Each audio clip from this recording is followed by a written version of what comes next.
வாழ்வில் வார்த்தை ஊழியங்கள் வழங்கும் இன்றைக்கான இறை வார்த்தை. நம் ஆண்டவர் இயேசு கிறிஸ்துவின் இணையற்ற நாமத்தில் இந்த காலை வேளையிலே மகிழ்ச்சியோடு உங்களை வாழ்த்துகிறேன். நேற்றைக்கு இன்றைக்கான இறை வார்த்தையில் தேவ சித்தம் இந்த வார்த்தையை குறித்து தியானித்தோம். இன்றைக்கும் தேவ சித்தத்தை குறித்து இன்னும் சில கூடுதலான காரியங்களை கொஞ்சம் ஆழமாக சிந்திக்கலாம். தேவ சித்தம் என வரும்பொழுது உடனே வேலை, திருமணம், வியாபாரம் இவைகளைத்தான் நாம் முதன்மையானவைகளாக நினைக்கின்றோம்.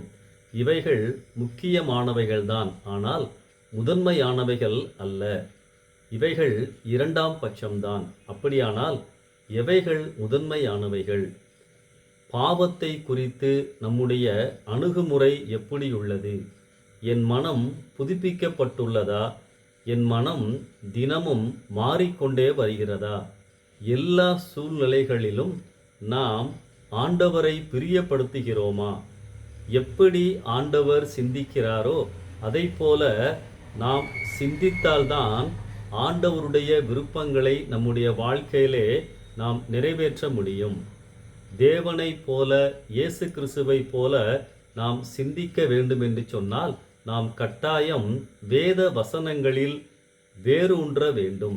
ஏனென்றால் வேத புத்தகங்களில்தான் ஆண்டவருடைய செய்தியும் செயல்பாடுகளும் உள்ளது.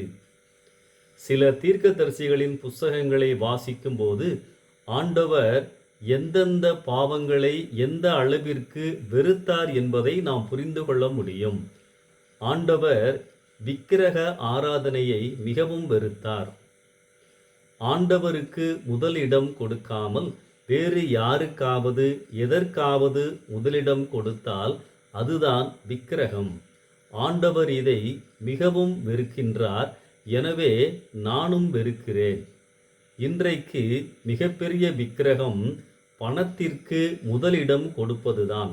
பணம் தேவைதான், ஆனால் என் நம்பிக்கை எப்போதும் தேவன் மேலேயே இருக்க வேண்டும்.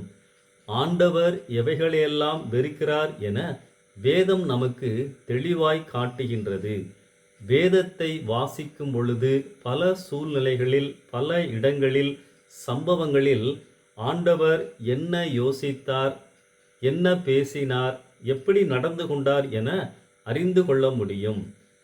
நம் மனம் புதிதாக்கப்பட்டு கொண்டு இருந்தால் அவரை போலவே யோசிப்போம், செயல்படுவோம். இதுதான் அவருடைய சித்தத்தை செய்வது. ஆண்டவரின் மனம், திட்டம் எப்படியுள்ளதோ அதை போல நாமும் நம் மனதை, திட்டங்களை அமைக்கும் அளவாக மறுரூபமாக புதுப்பித்து கொண்டே இருக்க வேண்டும். அன்பானவர்களே, கொஞ்சம் கடினமான ஒரு காரியம்தான். இவைகள் ஒரு நாளில் நடந்து விடுகின்ற காரியம் அல்ல. காத்திருக்க வேண்டும். வேதத்தை ஆழமாய் தியானிக்க வேண்டும். ஒவ்வொரு நாளும் மனதை நாம் புதுப்பித்து கொண்டே, மறுரூபமாகிக் கொண்டே இருக்க வேண்டும்.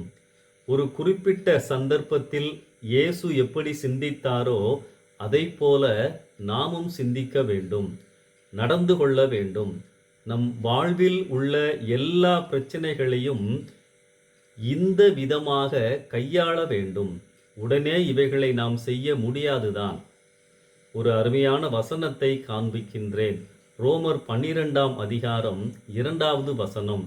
நீங்கள் இந்த பிரபஞ்சத்திற்கு ஒத்த வேஷம் தெரியாமல் தேவனுடைய நன்மையும் பிரியமும் பரிபூரணமான சித்தம் இன்னதென்று பகுத்தறியத்தக்கதாக. இதான் முக்கியமான வார்த்தை. பரிபூரணமான ஆண்டவருடைய விருப்பம் இன்னதென்று அறிந்து கொள்வதற்காக உங்கள் மனம் புதிதாகிறதினாலே மறுரூபமாகுங்கள். ஒவ்வொரு நாளும் ஆண்டவருடைய வார்த்தைகளில் வழியாக, ஆண்டவருடைய வார்த்தைகளை அடிப்படையாக வைத்து நான் புதுப்பித்து கொண்டே இருப்பேன் என்று சொன்னால் ஆண்டவருடைய விருப்பங்களை புரிந்து கொண்டு செயல்படுத்த முடியும். அதாவது நம் மனங்களை தேவனுக்கு உகந்த வகையில் சிந்திக்கும்படி செய்ய வேண்டும். இந்த காரியங்களில் வளருவதுதான் அவருடைய, தேவனுடைய விருப்பங்களை, சித்தத்தை செய்வதின் அடையாளம். Tuned our heart as God's heart is doing God's will. ஆண்டவரின் இதயத்திற்கு ஏற்றாற்போல நம் இதயங்களையும் அமைத்துக் கொள்வதுதான் அவருடைய சித்தத்தின்படி வாழ்கின்ற அனுபவம். அன்பானவர்களே, தேவ சித்தத்தை செய்வது அவருடைய காரியங்களை அவரை போலவே சிந்தித்து செயல்படுகின்ற அளவிற்கு என் இதயத்தை மாற்றிக்கொண்டே இருப்பதுதான். இப்படிப்பட்ட கிருபைகளை ஆண்டவர் நமக்கு தருவாராக. தேவ சித்தத்தையே நம் வாழ்க்கையில் எப்போதும் செய்வதற்கு ஆயத்தமாய் இருப்போம். இந்த சிந்தனையோடு இந்த நாளை ஆரம்பிப்போம். கர்த்தரின் கிருபை உங்களோடு இருப்பதாக. ஆமென்.